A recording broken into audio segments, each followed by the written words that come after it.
seperti itu, berarti Pak Jokowi palsu, mereka juga palsu. Bukan. Kan Ini bukan, ceritanya bukan untuk gitu. memanipulasi ini agar sesuai dengan lembar pengesahan Pak Jokowi, semua disobek, diganti gitu loh Pak.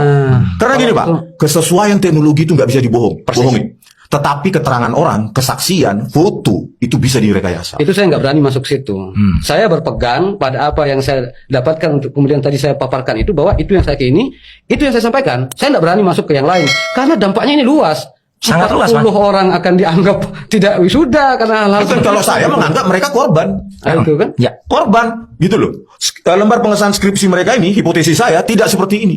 tadinya Tadi tanda tanda tangan. tangan. Tadi lengkap ya. Ya, Lengkap mereka ya. korban, skripsinya disobek, lembar pengesahan diganti agar sesuai dengan teknologi di lembar pengesahan Joko Widodo. Jadi mereka korban, bukan semua orang kena, bukan. Jadi gini ya, Kita harus bersihkan jadi gini, Mas, mereka. ini jangan dia persoalan sepele. Ini memang ada mastermind yang bisa mengatur ini semuanya di atas UGM. Mastermind ini, dan mastermind itu dulu yang pernah di UGM, pernah berkuasa di UGM, dan sekarang lebih tinggi posisinya, dan sekarang pun masih menjabat di UGM sebagai seseorang yang dengan posisi tinggi. Jangan lupa Mas, kasus macam ini pernah ada kan nggak kasus di Jogja? Itu ada orang namanya kejahatan asuransi. Kejahatan asuransi itu dia mendapatkan asuransi tinggi dengan korban yang dinyatakan sudah meninggal. Ternyata di kelak kemudian hari orang ini ternyata masih hidup, ya kan? Orangnya dipalsu dengan ciri-ciri yang sama. Saya tidak jauh, tapi kalau kita biasa berpikir saya saintifik ya, berpikir saya ilmiah, kayak yang Dr. Isman lakukan, Dr. Tifa dari sisi medik ya, dia mengulas dari sisi jarak mata, bentuk gigi-gigi, rahang dan lain sebagainya, dia menyatakan itu adalah orang yang totally different. Kami menyelidikinya dengan ilmu telematika. Telematika itu belum tentu digital forensik ya, lain lagi itu gitu. Jadi ada orang kan misalnya yang membantah, Roy itu nggak pernah ikut kuliah digital forensik gitu loh. Memangnya ilmu saya itu ilmu telematika gitu kan, digital forensik, Bang Desman. Tapi artinya yang kita bicarakan sekarang ini itulah pendekatan ilmiah Mas. Jadi jangan penghadapan ilmiah itu dihadapkan dengan pendekatan tadi hakul yakin gitu ya gitu.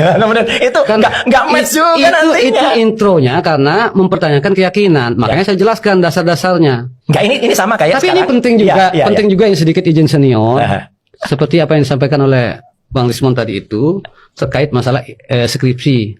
Kalau saya sebagai seorang kriminal, ini logika kriminal aja nih. Kenapa saya harus merobek 40 skripsi Ya, untuk menguatkan satu skripsi? Kenapa Pak Jokowi yang satu aja yang kita rubah? Ya enggak lah. Apa saya begini? Ini kan untuk menyerupai Pak Jokowi kan? Iya, konsisten. Menyerupai Pak Jokowi, lalu dikorbankan 40 skripsi. Kalau logika kejahatan saya, kenapa saya harus mempersulit orang? Saya rubah aja punya saya yang satu untuk menyerupai yang 40. Gini juga Mas Andi. Enggak ada teknologinya. Sudah lewat Pak. Iya. Teknologinya sudah. Maksud ini kan begini Pak, Bapak terjebak dengan logika Bapak sendiri gitu loh. enggak. Maksudnya begini Pak, ini kan ada 40 skripsi. Ya, Ini Untuk PSI atau untuk menyerupai yang satu ini dikorbankan 40, dirobek-robek lah lembar pengesahan. Kalau logika kriminal, kenapa saya harus merobek 40? Robek aja yang satu. Nggak bisa. Kan untuk menyerupai yang 40.